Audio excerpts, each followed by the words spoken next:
ఇంత గొప్ప కుటుంబానికి కోడలు వయ్యుండి సభ్యత సంస్కారం లేకుండా మగాడి మీద చేయి చేసుకుంటావా? కనీసం పనివాళ్ళున్నారని ఇంగిత జ్ఞానం కూడా లేకుండా పోయిందా నీకు?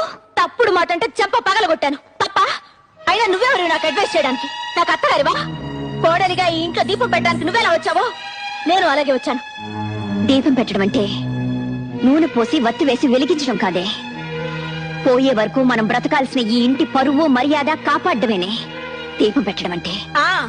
నువ్వు చెప్తే తెలుసుకోవాల్సిన స్థితిలో నేనేం లేను. నేను నీకంటే ఎక్కువ చదువుకున్న దాన్ని, నాగరికత తెలిసిన దాన్ని.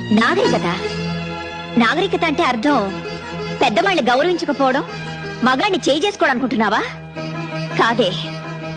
పట్టు చీర కట్టినా పాతి చీర కట్టినా ఎదుటి వాళ్ళు చేతులెత్తి నమస్కరించేలా ఉండటమేనే నాగరికత అంటే. చూడు, ఇంకో ఆర్గ్యుమెంట్స్ అనవసరం. నీతో నీతులు చెప్పించుకునే అవసరం గాని, అడ్డమైన వాళ్ళ ముందు తలంచి బ్రతకాల్సిన కర్మ గానీ నాకు లేదు.